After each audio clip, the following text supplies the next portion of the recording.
Okay, good morning, everybody. I would also like to start out by thanking Aubrey and the other organizers for giving me the opportunity to tell you about our work. My laboratory is also interested in these beautiful structures here at the ends of chromosomes, telomeres, and we are interested in the function of telomeres and their composition and how this composition changes during pathology. Today I would like to focus on one aspect of telomere damage, which we think is rather important, which is the oxidative damage of telomeres. And I will tell you about some mechanisms how this damage is being prevented and what the consequences are when the damage does occur. Now, telomeres, as you already have heard, are very important. They regulate cellular lifespan. And a second function is that they really distinguish chromosome ends, natural chromosome ends, from double-strand breaks that occur in chromosomes quite regularly. And so they protect from DNA repair activities. And what you see here on the right side is a very drastic example from Tita de Lange's work, where one of the telomeric proteins is missing, TRF2, and then the chromosome ends become mistaken as a double-strand break, and they become fused to one another by non-homologous end joining. So this, of course, must not occur so that in healthy cells. Now, it is actually quite tricky to maintain telomeres during our lifetime in a healthy state, as you already have heard. And there's three major problems. I mean, the first problem has already been introduced, which is the fact that telomerase is repressed, the telomerase reverse transcriptase is repressed in most cells of our body, in the somatic cells in our body, which then leads to telomere shortening because of the end replication problem and eventually cellular senescence. And this shortening is in fact a good thing because it suppresses tumor formation. This is very important. On the other hand, it may also contribute, of course, as you have heard, to problems during aging. But still, in fact, this tumor suppressive function is very well established. And so if one starts messing around with telomere length, one may in fact cause cancer. So I would be careful here. A second issue and difficulty of maintaining telomeres is, and that has become only more clear more recently, is that even the semi-conservative replication of telomeres, most of the telomeres is being replicated by the normal replicative machinery, but even that is rather challenging because of several reasons. And I'm just going to mention a few of them. Telomeres are G-rich in one of the strands, so there's these TTAGG repeats, and when single-stranded during replication, they can form these secondary structures, which are called G-duplexes, which are difficult to replicate by the conventional machinery. There's also a long non-coding RNA tera, which can form R-loops, which can pose an obstacle to telomere replication. And finally, there's these T-loop structures. Telomeres can form loops, and these loops must be unfolded during the semi-conservative replication of the telomeres. So you need specialized machineries here to function for the even conventional replication of telomeres. And the third threat of telomeres is that they are susceptible to damage. You have already seen before that one of the major functions of telomeres is that they, in fact, suppress DNA repair activities at chromosome ends, but damage still does occur. And so telomeres may not be repaired as efficiently as other regions in the genome. And I would just like to here focus on oxidative damage because it's relevant to this talk. Oxidative damage of telomeres can lead to the modification of guanine bases to give rise up to 8-oxo-G. And this modification can be repaired by base excision repair. It's a repair pathway that recognizes this lesion and then takes out these modified nucleotides and replaces them using a complementary strand as a template. Now, this repair pathway, however, may have difficulties to act at the very end of the chromosome, which is in fact single-stranded. There's no complementary strand, so this in fact cannot be repaired. At least that's what we think. And we will see that this can have a big impact on telomere maintenance. Now, to understand how telomeres may protect themselves from these problems and can be maintained, we should think about the proteins that are present that are associated with telomeres. And you see here the very famous sheltering components. These are 6 proteins that are present that associate with the telomeric DNA. But in fact, there's many more than these core components. There's this long non-coding RNA tera, which I already mentioned.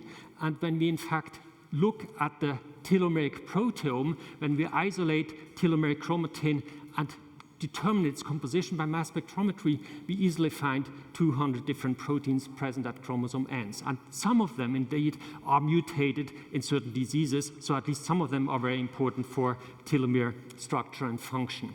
And so to look at this, we developed this method to purify telomeric chromatin and analyze it by mass spectrometry. And so basically what we do is we cross-link the chromatin with cross-linkers, with formaldehyde and a protein cross-linker.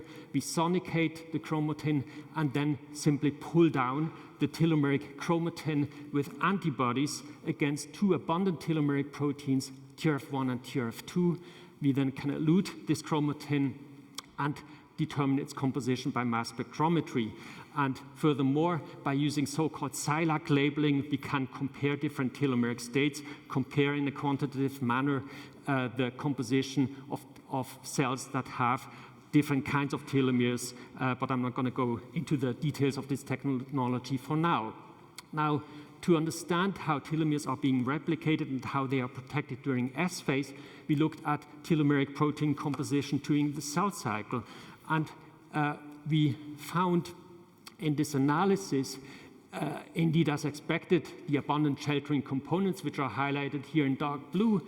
And then we found some proteins that associate with telomeres preferentially during S phase of the cell cycle. And one of the proteins caught our attention, which is PRDX1, which appeared to be quite abundant at telomeres and which is increased at telomeres during S phase of the cell cycle. Now, what is PRDX1? Well, PRDX1 is in fact a well-known abundant protein. It's present in the cytoplasm, but it also shuttles to the nucleus, and it, in fact, reduces hydrogen peroxide to water. So it uses active site cysteine residues to catalyze this reduction reaction. Now, hydrogen peroxide per se is not too dangerous yet, but it can form in the Fenton reaction, hydroxyl radicals in our body, in our cells, which will attack all kinds of macromolecules, including nucleic acids. So there's many mechanisms to get rid of such hydroxyl radicals and to reduce the oxidative burden. And we now find one protein present at telomeres that may contribute to this reduction. And this was kind of exciting to us because, of course, as many of you know better than I, hydroxyl radicals have been implicated in aging for a long time, here for the first time proposed in 1956 by Denman Harmon. And indeed, there's also a lot of scientific data to support that notion. Furthermore, there's a lot of data linking oxidative damage and telomeres. There's data in vitro showing that the telomeric DNA is highly susceptible to oxidative damage. There's also cellular data with human cell lines, data from Thomas von Sklinitsky, but also from Jerry Shea and Woody Wright and others that showed that telomeres are highly susceptible to oxidative damage. And finally, there's data from in vivo work in mice showing that telomeres are susceptible to oxidative damage. For example, very elegant work from Helen Blau's laboratory has shown that telomeres can be targeted. They developed a Duchenne muscular dystrophy model in mice and found that this disease model can only be established in the mouse when the mutation is introduced in mouse strains that have short telomeres due to the lack of telomerase. Furthermore, they showed that antioxidants retarded the onset of this cardiac dysfunction that is seen in this model, indicating that oxidative damage contributes to telomere damage in this model. A very intimate connection between oxidative damage and telomeres was also shown by Ron DePinho's laboratory. They found that short telomeres, which have been for a long time known to induce p53, stabilize p53, which then induces p21, or can induce also apoptotic genes, so it induces cellular senescence. They found that p53 also binds to the promoters of major regulators of mitochondrial biogenesis, and upon repression of these genes, mitochondrial biogenesis is compromised, which then leads to increased oxidative damage, which in a feed-forward mechanism can again induce telomere damage. And so this may contribute to aging. Now, we then went on and wanted to see whether PRDX1 plays a role in telomere protection, and we knocked it out in two different cancer cell lines, HT1080 and HT116, by CRISPR-Cas9 technology, and wanted to see if we can see problems with telomere maintenance. Now, here in this assay, we looked at telomere cleavage events in the telomeric DNA by running out the DNA on denaturing alkaline gels. So single-stranded DNA is being separated, and then we detect the telomeric DNA by southern hybridization. And we treated the cells with a drug called Menadion, which induces oxidative damage. And we saw that in wild-type cells, when we compared here a clone that had a telomere length of roughly 3 kb, that Menadion treatment did not really induce a lot of cleavage events. However, in these two knockout clones, which had a longer telomere length, but that's just an artifact of clonal variation. This is not important here. What we see here is that oxidative damage, that ROS induction of ROS leads to a lot of cleavage events, a lot of telomeric fragments, indicative of damage at telomeres in the absence of PRDX1. And we did not see such damage in chromosomal DNA and also at other internal loci in the chromosomes, which we checked. Now, we also found that in the absence of PRDX1, and I will show you data in a minute, 8-oxo-G accumulates in the genome as expected. And we therefore wondered whether this might have an impact on the ability of telomerase to maintain telomeres. And so Jerry Shea already showed you how telomerase works. It's a really cool enzyme because it contains also an RNA moiety, and this RNA is being used by the telomerase reverse transcriptase, by the protein, to synthesize the telomeric repeats. So when the telomere aligns with the RNA, a telomere is being synthesized using this RNA as a template.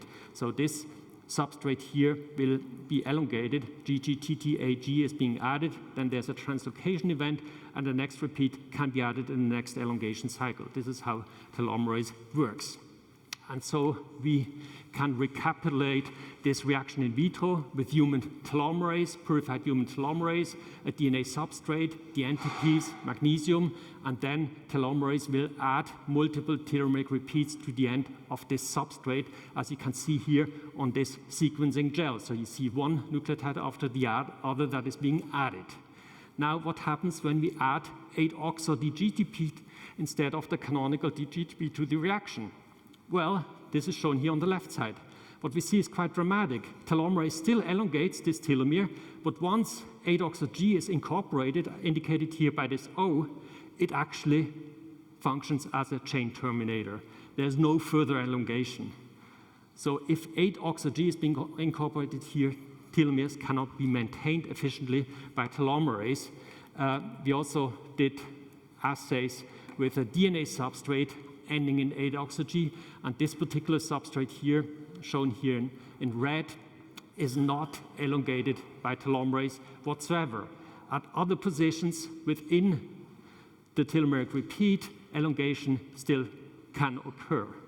Nevertheless, this shows that really 8-oxo-DGTP or 8-oxo-G is a problem for telomere maintenance. Now, we found, as I told you now, peroxyredoxy 1 as one protein that protects telomeres from oxidative damage. There's yet other factors that are important. Patricia Opresco's laboratory found, in fact, another protein called MTH1 that is also contributing to protecting telomeres from oxidative damage. Well, what is MTH1 doing? Well, MTH1, in fact, is taking oxidized nucleotides and taking off the phosphate groups, so hydrolyzing these nucleotides so that they cannot be used anymore by DNA polymerases, including telomerase, as a substrate. So it kind of sanitizes the nucleotide pool. We, on the other hand, found that PRDX1 that reduces ROS may protect telomeres or the nucleotide pool from generating 8-oxo-DGTP. Now, we thought that this modified nucleotide may lead to telomerase inhibition. Patricia Opresco, on the other hand, proposed that perhaps it also may, in fact, stimulate telomerase because 8-oxo-G in telomeric DNA will reduce the binding of telomeric proteins, which are negative regulators of telomerase. Furthermore, it will reduce the formation of these G-quadruplex structures, which I mentioned in the beginning, which also inhibit telomerase. And so the jury was really out there what the effect of these factors would be to allow telomerase or not to maintain telomeres. And so we therefore analyzed single and double knockout cells. So first of all, we found that indeed there's a crosstalk between PRDX1 and MTH1. When we looked at the knockout cells of MTH1 indicated by the M or of PRDX1 indicated by P, we saw that PRDX1 knockout cells, in fact, increase the expression of MTH1 and vice versa. MTH1 knockout cells increase the expression of PRDX1. So it seems that when there's increased oxidative burden due to the loss of one of these factors, the other is being upregulated. Furthermore, when we look at individual nuclei here at chromosomal DNA, we see an accumulation of 8-oxo-G. This is recognized here by an anti-oxoguanine antibody, increases upon knockout of PRDX1 or MTH1, and in the double knockout cells, this oxidative damage is further increased. Now, what happens to telomeres in these cells? For this, we used southern blot analysis, and on the left side, you see the cells of wild-type cells, MTH1 knockout cells, and here the double knockout cells, grown in an atmosphere of 5% oxygen, so low oxygen concentration, and over time, we do not see a change in telomere length. We analyze here different population doublings of these cells. However, when we grow the cells in higher oxygen concentration, we see continuous telomere shortening. Here you see the MTH1 knockout cells where the telomeres continuously shorten. Here the double knockout cells in 20% oxygen, faster shortening. At 40% oxygen, the double knockout cells were dead, but the MTH1 knockout cells showed relatively fast shortening. So when we measured this, we see shortening rates of roughly 15 to 35 base pairs per population doublings, which may not be so impressive to you, but when we compare this to what one sees when one applies telomerase inhibitors to cells, this is actually very comparable. So if one uses the Geron inhibitor or an inhibitor developed by Boehringer Ingelheim, one sees similar erosion rates of telomeres due to the inhibition of telomerase. And furthermore, we carried out experiments that supported that indeed it is telomerase that is inhibited in these cells, preventing efficient telomere maintenance. And so one of the experiments is shown here.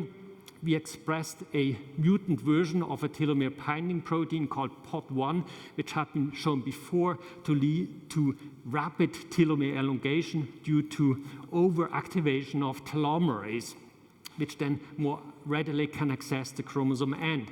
And we see in wild-type cells telomere elongation rates of perhaps 100 base pairs per population doublings. And in the mutant cells, we also see that in 5% oxygen, but at higher oxygen concentrations, in fact, this doesn't occur anymore. We see even telomere shortening. And I'm not going to show you the data of this. It's shown here. You have to believe me. We also expressed a mutant version of telomerase that makes mutant telomeric repeats. And also here again, we see that these mutant cells are impaired in incorporating these mutant telomeric repeats at chromosome ends, supporting the fact that upon oxidative stress at telomeres, we see efficient telomerase inhibition in cells. So our model is the following. MTH1 will reduce the oxidative burden by removing the 8-oxo-D GTP, which can be incorporated by telomerase. PRDX1 reduces ROS at chromosome ends. And so if you take out both of them, we have increased presence of 8-oxo-G at chromosome ends, which then leads to an inhibition of telomerase, and telomeres will shorten even if telomerase is being expressed. So I would like to come up with the conclusions and the perspective. So first of all, as you have already heard, PRDX1 and MTH1 both contribute to suppress oxidative damage at telomeres. We see that telomerase is inhibited by oxidized DNA substrates in vitro, but also in vivo. And it really points out to a problem and the disadvantage of having single-stranded DNA at chromosome 3' ends and using telomerase instead of semi-conservative DNA replication to maintain the chromosome ends altogether. Because at internal loci, there is efficient repair systems, and there's also backup polymerases that can deal with lesions even if they are not being repaired. Now, what we see here, could also perhaps explain telomere shortening and exhaustion of stem cells during aging. There's, as we already have heard during this meeting, muscle wasting, there's bone marrow failure with increasing age in the elderly, despite that these stem cells in fact do express telomerase, but somehow telomerase cannot really fully function in these cells.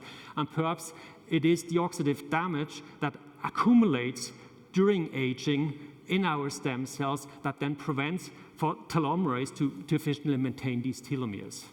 Now, but then why did telomerase not overcome this inhibition? It seems very easy to make an enzyme that can even incorporate 8-oxo-G. But one could speculate that perhaps this is a mechanism to select against stem cells that have suffered from severe oxidative damage. If you have a pool of stem cells, perhaps you want to get rid of them, the ones that have really had severe oxidative damage and that might have acquired a lot of mutations. In any case, we also entertain the idea that we may be able to inhibit telomerase in cancer cells by combining perhaps chemotherapies that induce ROS very often, and perhaps inhibiting some of these antioxidant enzymes which we identify to be important to allow maintenance of telomeres by telomerase. And so with this, I would like to just mention the people of my laboratory. This is my current group. The work I showed you today was mostly done by Barid Ahmed, a very talented postdoc in the laboratory. And Eric Abi was in fact first finding PRDX1 at chromosome ends, and he, together with Larissa Grollimund, also developed this methodology to isolate telomeric chromatin. And I stop here and take questions.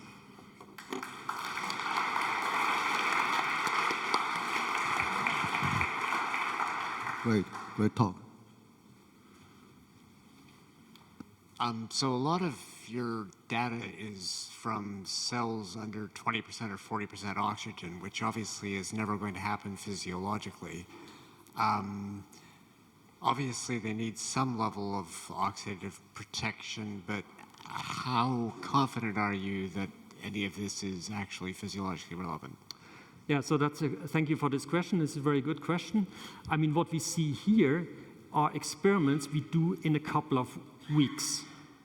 Now, many of you have been sitting around for 60 years or so, and of course, a lot of damage may occur over time. So oxidative damage occurs constantly. Experimentally, we challenge the system by really, yes, inducing a lot of oxidative damage in a short period of time, but we can't wait decades to do our analyses. Pardon me? No, of course one could do experiments in the mouse. That could be interesting.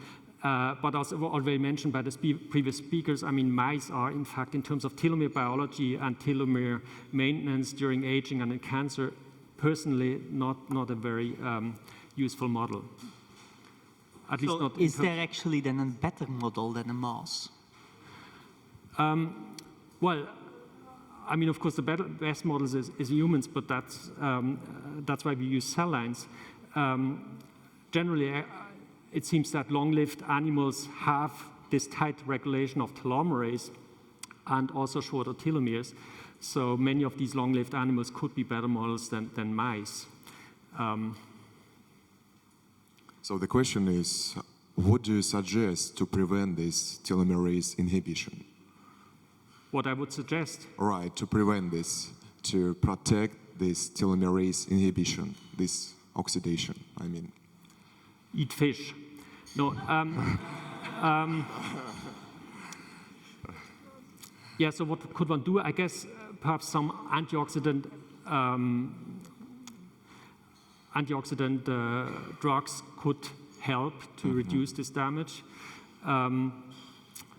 Lowering metabolism could reduce oxidative burden. So, yeah. Thank you. Question is, you speculated oxidative stress could be a reason for the telomere shortening in the stem cells. I'm just wondering, because stem cells are quite often metabolically less active compared to many other types of cells. So how do you speculate the potential mechanism for the telomere shortening in those? Yeah, I mean, I really must say it's a complete speculation. I mean, we have no data for or against it. But if you think about stem cells that sit around in our body decades during our lifetime, I think it's quite conceivable that over time they will accumulate more and more oxidative damage. And if the telomeres are single-stranded at the very end, and this end is not being repaired by base excision repair, at some point telomerase will not be able to extend that end anymore. Of course, we haven't demonstrated that there is no repair, but at least single-stranded telomeric DNA cannot be repaired by base excision repair.